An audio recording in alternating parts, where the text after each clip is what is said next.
Thank you guys for being here. Thank you. Grab your mics, just put them on the couch, please. Thank you. Thank you. Take that one. Thank you very much. Are these guys awesome or what? Give them a round of applause.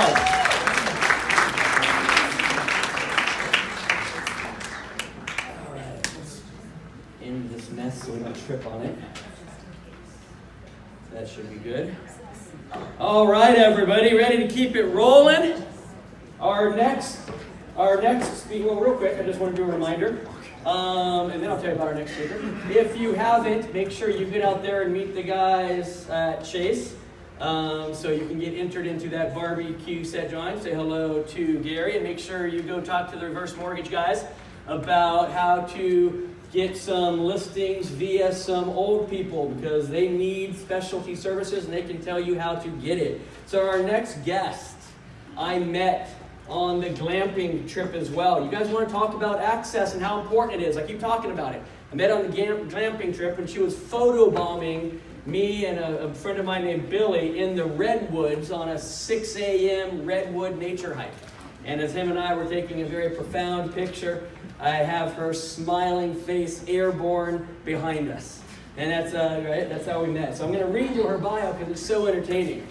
Kendyl is an unapologetic tech geek and sci-fi fan who proudly sports a not entirely useful Apple Watch, is slightly OCD about details that matter, and loves to laugh, mostly at herself. She is the founder, visionary, and mentor for Diggs, a residential real estate boutique brokerage in Glendale, California. She was named last year and this year as well. Congratulations on that. She was named on the Inman Top 100 Influencers list, and this year was named on the Swain Poll 200 Power 200 list. Ladies and gentlemen, your most entertaining speaker of all time, Kendyl Young.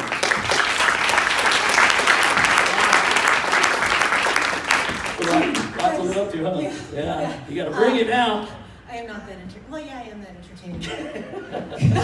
So how about it, everybody? You're going to really enjoy this. Thank you for being here. Man. Appreciate it. Yo, how's it going?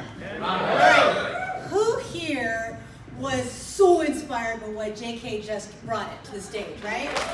Yeah? Amazing. All right, now, truth time. Ready? How many people broke out in hives with what they said? How many people said, holy fuck, I can't do that. No.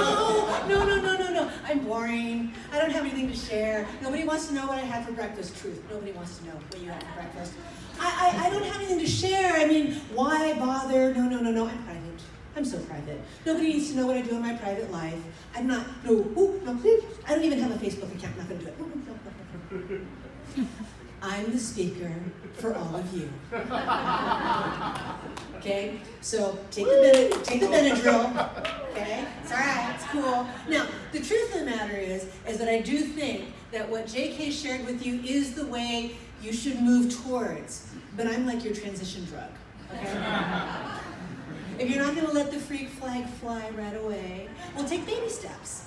Now, I've made my talk digital door knocking, creating relationships in a digital age, which is like a mouthful. Oh my God, so much. All I'm really saying is I'm old. I no longer have chemically enhanced hair. I'm really excited because I also started in real estate when I was 22, 23. So I'm like super excited to look like an adult now. It's awesome.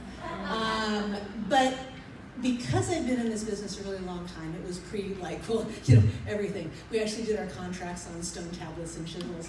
I really know how we speak to people in a traditional fashion. I actually also have a degree from UCLA in theoretical communications, so I'm super excited and super interested on how people learn how to talk to each other. I'm also really interested in how people use communication to make their buying decisions. Now, don't you want to know how people make their buying decisions? Yes. Okay, they do it through relationships. Kayla said, we want people to go through, she forgot the first one, which is aware, and then know, like, and trust. This is how we create relationships. Hopefully, they are aware that you exist on this planet. If people do not know that you exist, you're a hermit. Don't be a salesperson. But then you want to go from know, and then like, and then trust. And trust is where the deals happen. And so creating relationships is all about moving them through that rubric, know, like, and trust. So digital door knocking was my way of learning how to take what I learned old school, and for 12 years, I was a big door knocker. Gave me hives, by the way, but I did door knocking because I was told that's what I was supposed to do, and I'm nothing if not highly coachable. And if any of you do not have a real estate coach, call Dan right now. You need to have a coach because all of you are too twitchy to be your absolute best self. So you need a coach, call Dan. That's my tip for you today. That was worth the price of admission, by the way. So in door knocking, I did it 5 days a week, 3 hours a day. My goal was to do 25 contacts a day, 125 contacts a week. That's 250 contacts per deal. That meant that I was trying to sell 2 houses per month. That made me really happy. Do you guys know your numbers that way? You should. If you had a coach, you would. I'm just saying.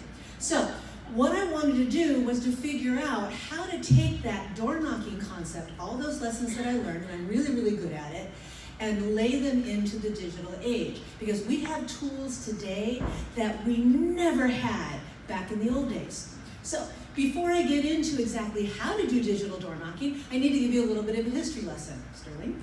I don't have my remote control thing. So what we know about sales is in order to sell a house, you have to talk to people. Anyone who want to argue with me on that one? No, right? That's like one of those immutable truths. In order to sell a house, we need to talk to people. So the way we talk to people, there's 2 ways. I always like to break things down into either or. I'm kind of a binary person that way. The first way that we would need to talk to people is something called marketing.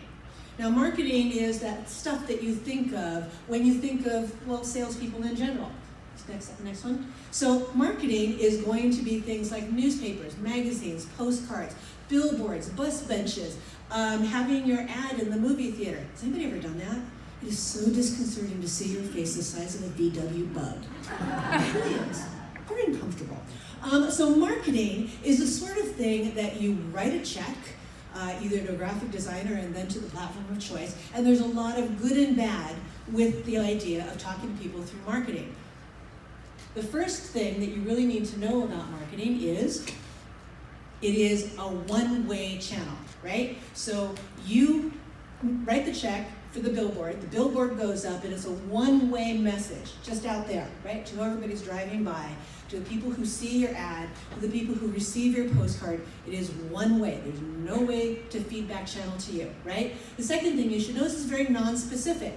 So you are doing what a friend of mine calls spray and pray.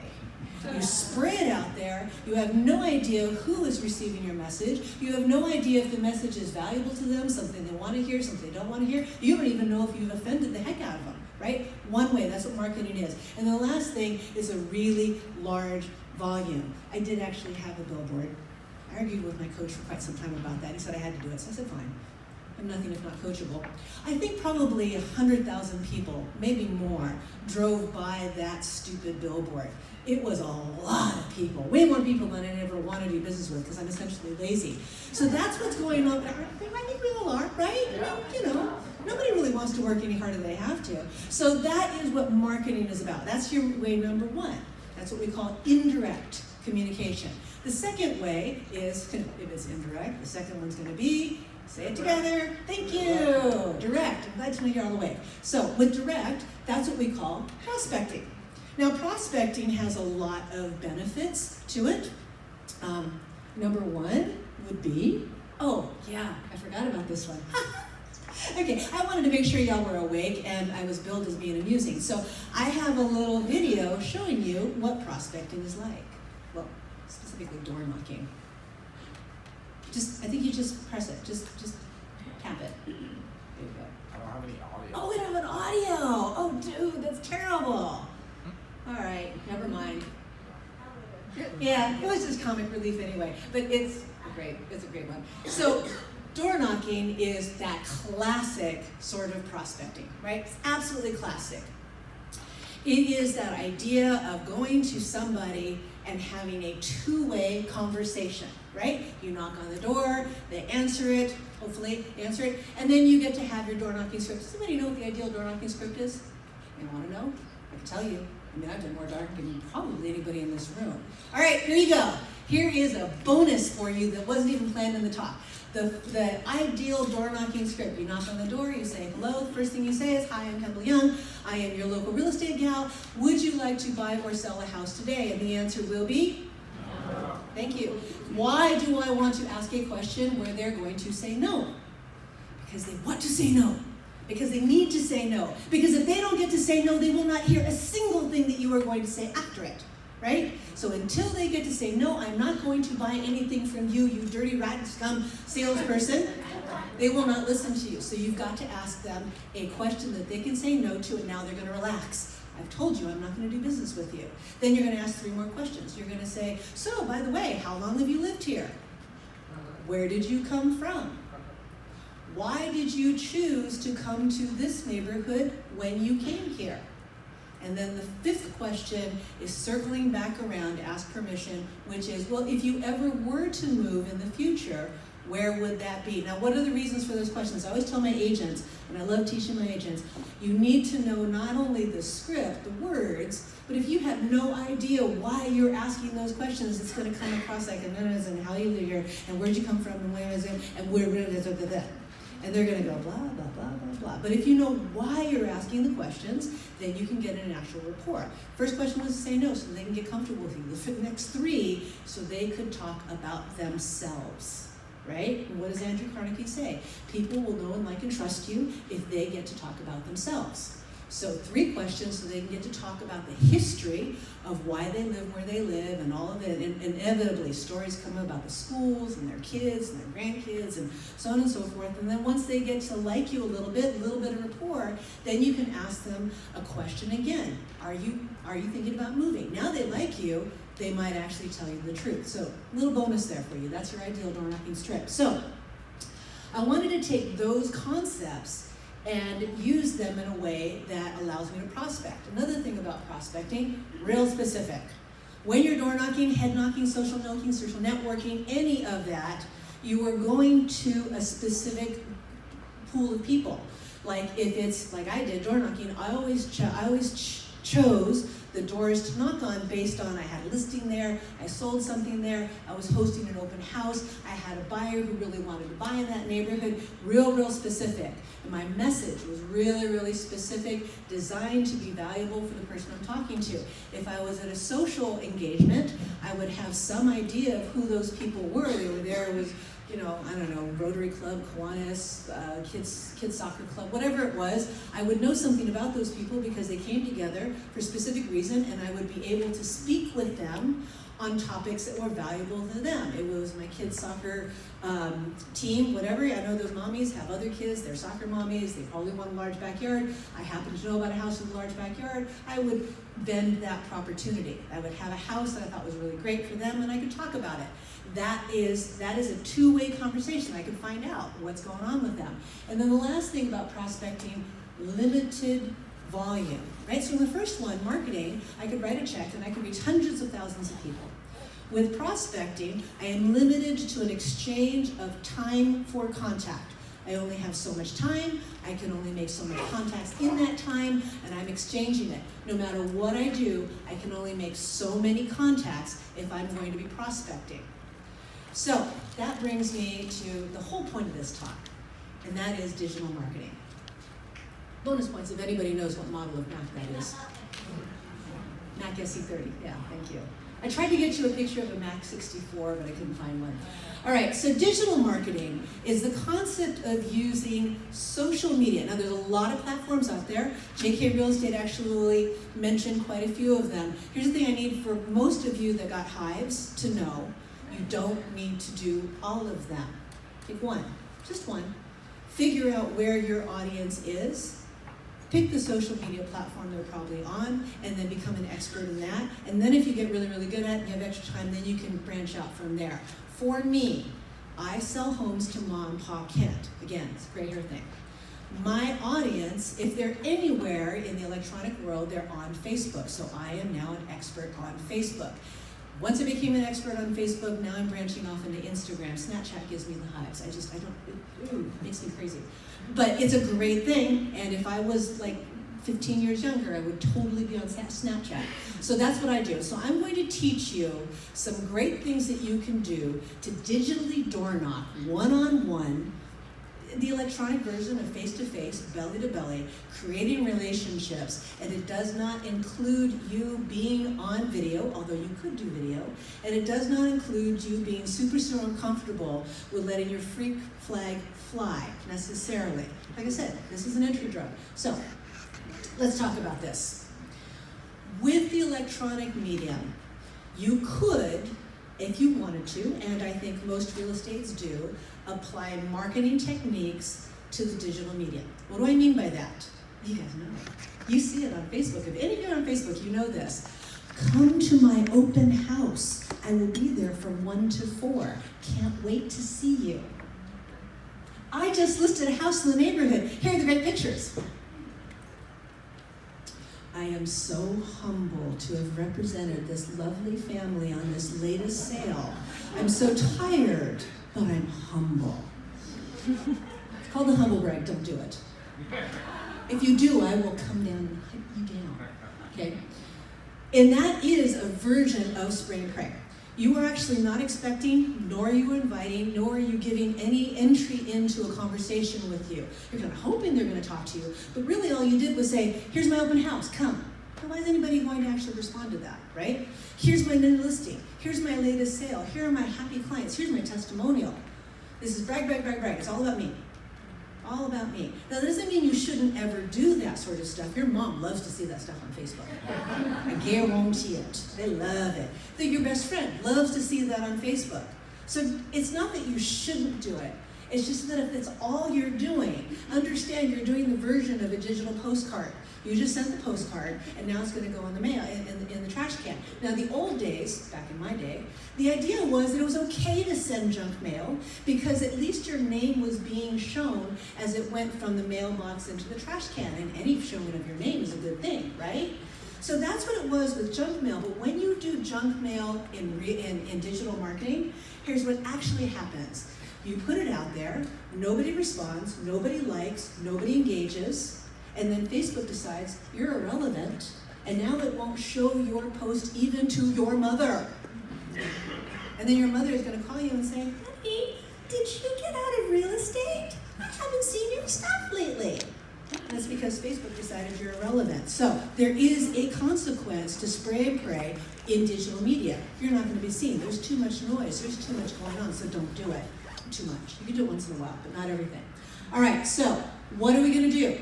When people are using social media to spray and pray to do marketing, they have forgotten that social media is, in fact, social, which means that we can talk to each other back and forth.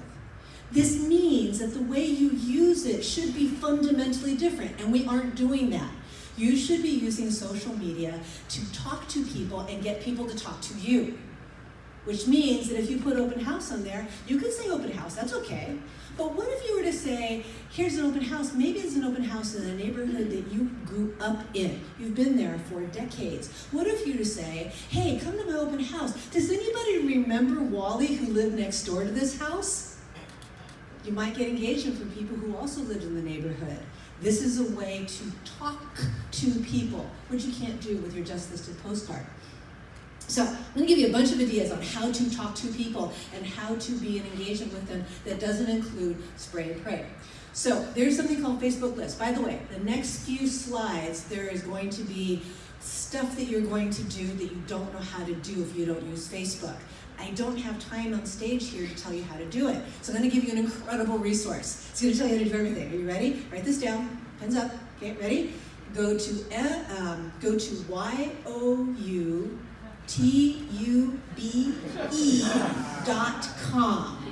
Okay? Write that down. Everything that I tell okay, never mind. So when I tell you to do something like create a Facebook list and you don't know how to do a Facebook list, go ahead, type that into YouTube in their search bar. You will get a video that will show you step by step with screenshots and everything on how to do it. It's an amazing resource. So Facebook list. What you want to do is, because I personally have, 5,500 friends on there. I don't have a lot of friends, right? Most of them are real estate agents. Oh well. And if you want to friend me, that's cool. Like, I'll friend you back, mostly. So you create a list so that not only you can pay attention to the people you want to actually prospect, door knock, right? But also so that you can pay attention to what they're doing. So you do that, you take the list, and here's what I do. And we're gonna go through some of the lists and how I use it in a second. What I do is I time block. I love time blocking because we only have 24 hours in the day. And so on Monday afternoon, 2 p.m., what I like to do is I like to get onto Facebook. Okay, truth, I'm on Facebook all the time. But 2 p.m. is my prospecting time. And what I do is I go to my left-hand column, and I take a look at my friend list, I pull up my friend list, and then I scroll through this list to find out what they're talking about. And I find ways to either engage them in a conversation they've already started. Maybe they posted about how little Johnny just got Citizen of the Month award, right? Or maybe they posted about a great dinner that they had, or a great bottle of wine. Everybody that knows me knows that I can't drink wine, but I know a lot about it. And so I might actually put in there, it's like, oh yeah, I actually have been to that winery and it's an awesome winery. Find ways to actually comment on what they're doing and being relevant in their lives. Don't brag to them. Don't buy into one of those gurus on stage that tells you, ooh, you could go ahead and spam everybody on your friend list with your open house. Most of the people on your open house don't care about that. But what if they were to post something on their wall about how their husband just got a huge promotion and now they're freaking out? Wouldn't that be a great time to say, oh my God, I hope that's still in the area? And she'll say, no, actually, we're going to Houston. And you'll say, wow, well, if I could help you with your relocation, I know people in Houston, maybe I can help you out. Now that's a conversation, right? It's a two-way conversation, going back and forth. Is it about you? No. Is it something that helps the person that you're talking to? Yeah. Are they going to go from no to like and probably trust because you've done that? Absolutely. What's another example of what you might hear if you're going into your Facebook list? Maybe somebody says, does anybody know where they can get a house cleaner? Mine just up and quit. Does anybody know where there's a plumber? Oh my God, we just had a flood through our basement. What are we going to do about the mold that we see growing now?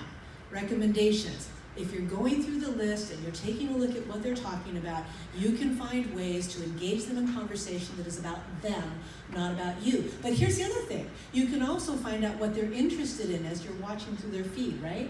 And then maybe you can ask them a question, or you can speak to them about something there. This is very like when I would go door knocking and I would come to the front door and I would see the front yard had just been re-landscaped and I can make a comment about how great their landscaping looks.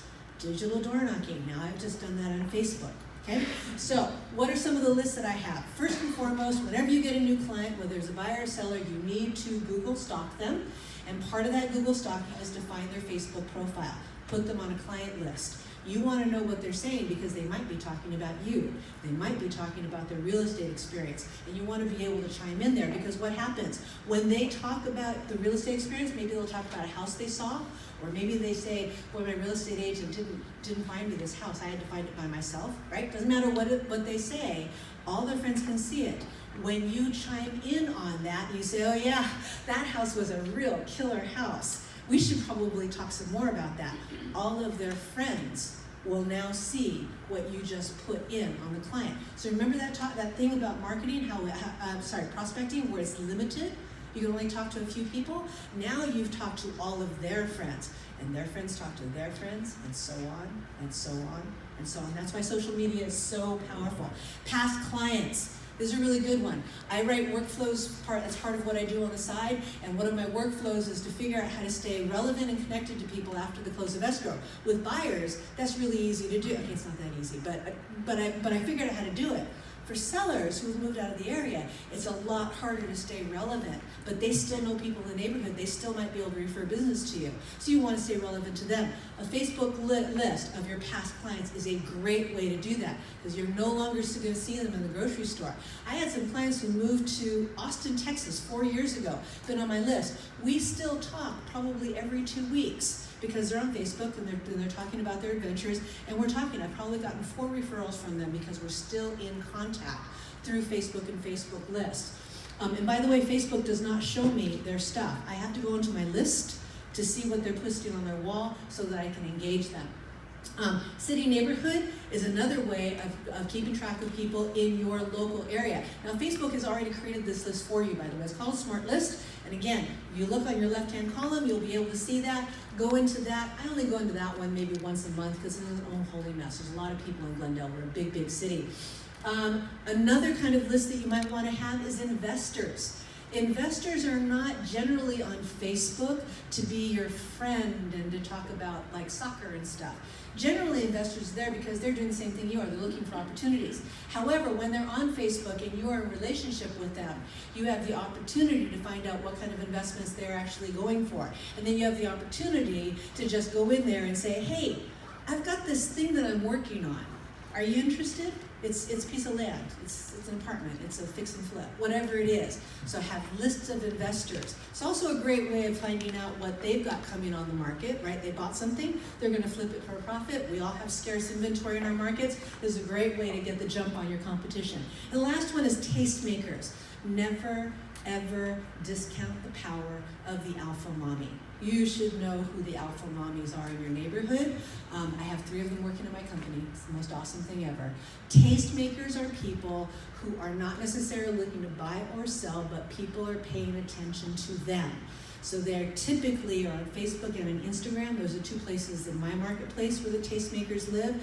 I want to be in relationship with the tastemakers because when, like I've got this gal, I don't even know her actual name. She's CR8BR. And she posts the most amazing pictures of hiking. She does a lot of hiking. I live up in the mountains. And she has like 40,000 people who are followers on her Instagram feed.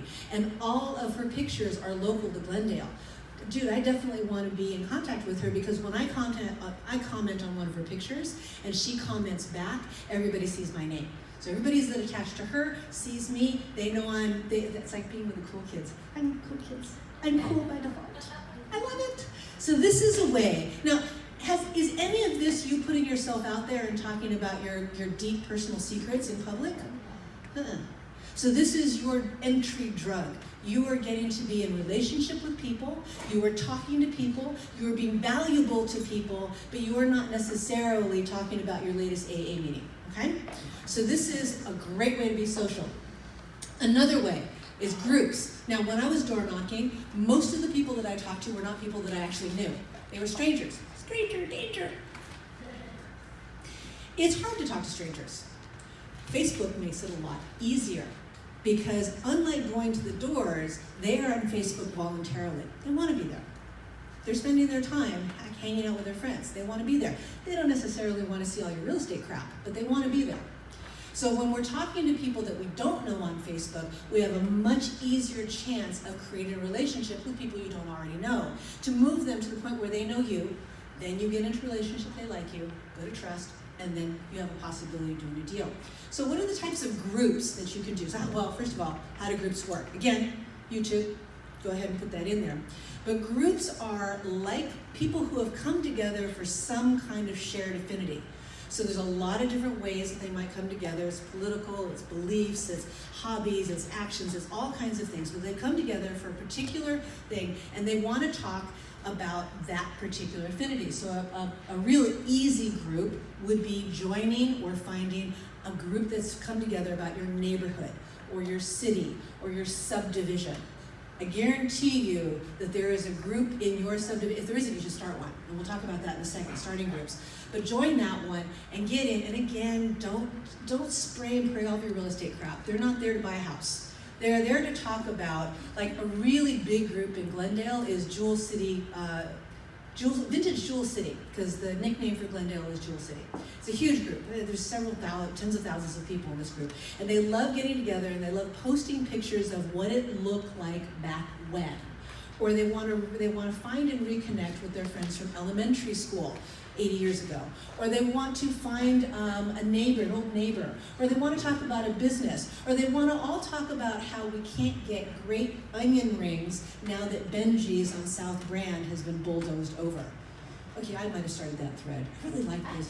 It's great. So people come together and talk about it. They feel really, really good because they're talking about their childhood memories. So you get in and you start trading those memories. Now, if you didn't grow up in Glendale or you didn't have memories, that might not be a good group to grow. But something that resonates with you personally, who you are authentically. Get into those groups. Find conversations to contribute to. Start some discussions of yourselves. Get known within that group as somebody who shares their affinity. Oh, now you've gone from aware. They know you because they know that you share their affinity. If we're alike, we might like each other. It's a very short distance from like to trust. So get into these groups. You will find all kinds of people you didn't know, and you may find some of your new best friends. I have found friends across the country because I am involved in a lot of real estate discussion groups. Another one that you might want to do is perhaps you have a hobby. Perhaps I used to when I had a life. Before I started my brokerage, I was a knitter, a huge knitter. It's like the thing, knitters are crazy, man. They love talking. They love showing off their stuff. They talk about yarn, they talk about stitches, they talk about get-ups, they talk a lot. Actually, I learned how to blog through my knitting stuff. So if you have a special hobby, find a group that shares that hobby. If you have a cause or a belief, this is the one place, nowhere else, the one place where you can talk about religion and politics. Because you're joining a group. Actually, don't get into a group. If you're a Republican, don't join a Dem group and start talking about Republican stuff, and vice versa. Join a group that believes the same things you do, and you can say all the politically incorrect things you can't say out in the general population because all these people believe what you believe. And again, if you share their beliefs and affinity, they will know about you, then they will like you, and they will trust you, and then there will be business to be had. You're creating relationships. Is what I did at the doors. It's a hell of a lot easier on Facebook. You can also do, can we go to the next one? All right, this one is pro. It's absolutely pro. I've actually only heard a couple of people say this from stage, but it has been one of my best techniques. And it's called the private message. There are a lot of people who are on Facebook that you know that you're connected to who are just like you. They'd rather stalk than participate. They want to watch, but they don't want to say anything, because if you say anything, God forbid, somebody might not like it. And if they don't like it, they're not going to do business with you. Okay, all right, so that's cool. If you want to really, really stay under the radar, use the PM. So how do you do that? On the right-hand column, lower corner, there is a thing in the top, very top of it. It looks just like this. It says contacts, just like that, right? And there's these green dots. If there's a green dot by their name, it means they're on Facebook and active right now. Text, a private message is like a text, right? Say, hey, what you doing on Facebook in the middle of the day? Or whatever. Or, hey, I saw you at the grocery store. Or it's whatever you would say if you bumped into them. Say hello. I am always astonished by the number of conversations I can have that are substantive, they are fun, they're not only reminded that I exist, but I care about them. They feel like I care about them. They're like, oh yeah, hey, what's going on? I haven't seen you in a while. I talk to people in different continents using this particular technique. It is an awesome way to have conversations. All right, if you go onto Facebook and let's just say you have a hobby and there is no group for your hobby, you should start one. Let me tell you a little story about what happened in my company that was so powerful. I have 4 trained culinary chefs in my company. Since I only have 4 agents, that's kind of amazing. We like food, what can I say? You know, like attracts like. And one of my culinary chefs, she's an alpha mommy at a really popular elementary school, called Mountain Avenue Elementary School. And this mommy does something that I think is batshit crazy, but she does it every day. It's something called a bento box. Does anybody know what the bento box craze is? Okay, you got some alpha, I feel sorry for you. There is like straight up competition for this. Okay, so a bento box thing is, there are these lunch boxes. They're very fancy, awesome, right? And what these crazy mommies do is they wake up real early in the morning or the night before, and they put in different foods into each different compartment. They cut them into shapes with cookie cutters. They have these little picks to make them look great. There's even another one. Here, try the next one. They even make their onigiri, which is a rice ball, into the shapes of like Santa Claus. right? I mean, these things are works of freaking art. Very visual, by the way. Groups are great for visual stuff. All right, so what my agent did, when I told her this when she was showing me these, she was just like taking pictures and just putting it on her personal page. I said, dude, you have got to create a group for these bento boxes. So she did. She created a group called Bento Love. Now she's the envy of all of her mommies because they all want to do really cool stuff like this, but you know, they're like me. Yeah, no. so I said she did the group. What she did is create a group, and she invited all the mommies from her elementary school. And then those mommies invited all their mommies from their play groups. And then all those mommies invited all the mommies and dads, by the way, from the soccer clubs, right? She blew up to 535 active members in 72 hours. It was amazing. It was amazing. So then what she would do is every day, because she's doing these things anyway, she'd snap a quick picture of her cell phone and she'd say Bento Love, and then she would say what it is. She actually would say, this is a lettuce wrap with roast beef and, I don't know, car oranges and something called kiwi berries. I don't even know what these things are. I actually found kiwi berries and I bought them. I wouldn't have done it but she kept putting it in there. Everybody liked it. They go, I love kiwi berries. Oh, I'll try kiwi berries. Anyway, so that was super cool. And and because she posts what they are, people are asking her, where'd you get that? How did you do that? Where did that come from? I love that bento box. How did you get it? And so she's answering questions for the next hour from people, from mommies, alpha mommies, wannabe alpha mommies. It's been amazing. And then we said, no, we got to take this one step further because here's the next tidbit. The point of social media marketing is to take the online offline, okay? You want to take the relationships that you made online. That's nice. It's not going to give you a bunch of deals. You need to go from there to the offline. You need to meet them physically, face to face, belly to belly, and create that relationship so that you can get there. So here's what we did. Because these mommies were so crazy, and I thought this was really, really great. Me and my agents, we took a little field trip down to Little Tokyo in Los Angeles, and we got together a bunch of stuff. We got some of these cookie cutters and picks and cutie things. It's amazing what they have down there. We had a ball. And then we threw ourselves a bento event where we invited all of these engaged mommies that were on this Bento Love thing. We invited them all down to Diggs, and we had ourselves a rip-roaring good time. And we made so many wonderful relationships with people who already knew us. They already liked us. Now they trust us. They are our tribe. We are their tribe, and they are ours. And we didn't even know these people before we started this out. So know, like, and trust. Affinity, visual is a really big thing. Now there is one more thing. Sometimes you're going to want to do a group.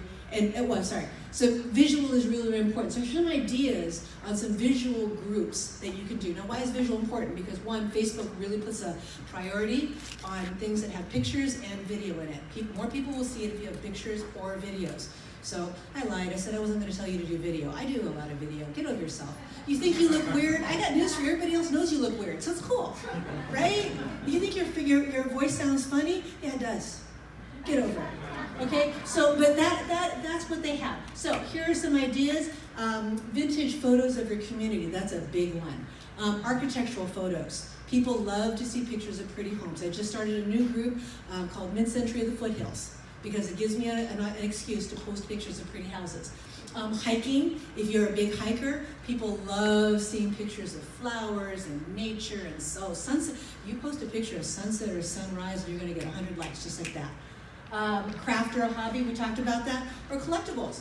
People who collect Hummel figurines really like other people who collect Hummel figurines, so that's your jam, man. Go with it. Create a group, okay? But it doesn't have to be visual.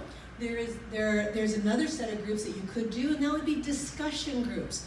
People love to hear themselves talk, right? They love it. If you're going to moderate one of these groups, be prepared. It's not an easy job because it will go off the rails so fast it's not even funny. However, if you believe passionately in a political action or in some sort of advocacy, go ahead, create a group. Create those people who are like-minded. Another way that you could do it is a mastermind group. I created a social media mastermind group for my little area. in Montrose. It didn't go anywhere, but I patterned it off of Bob Watson. Everybody knows Bob Watson down here. He does a social media mastermind, and it's an amazing thing where he brings people together into his office. That thing's been going for years. He did this before Facebook. So put together a mastermind for the people in your area. They don't have to be real estate agents. I don't think Bob's is. I think he's bringing together all kinds of people in his area. I wanted to bring together all of the local business leaders in my little Montrose area. It turned out they're too busy, but that's okay. At least I tried it, and you can try it too. And that's the other thing. You might try something, it might not go. Try something else. You will find your tribe if you keep trying and experimenting. Another one that's gone really well for another real estate agent of mine is the book club. She got people together to talk about, I think the first book was Feminist Fight Club. Anyway, a lot of people joined that group. I didn't get the book, but I really didn't get it. But in any case, they really got it. They were like super happy, and it was a rip-roaring awesome discussion, and they created relationships amongst themselves because they really like that kind of stuff. So these are some ideas of ways that you can talk to people, whether you know them and would meet them and know them in a grocery store, or whether they're complete strangers in your area. So, I am a broker owner. I'm doing what you guys are doing. Not only am I running a company, I'm also selling houses just like you. So if you have questions, if you wonder how it was that I crossed the bridge from point A to point B, this is my contact information. It's actually a picture of my office. I really like it a lot because it looks like me. And I sell homes in Glendale, Montrose, La Crescenta, La Cañada, Los Angeles, and Pasadena. Shameless plug for referrals. So that's it.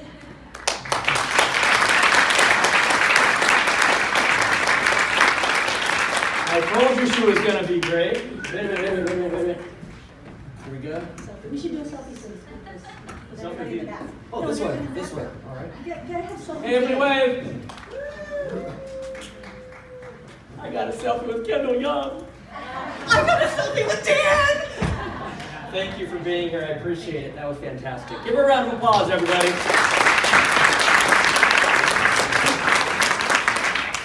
All right, so our next panel is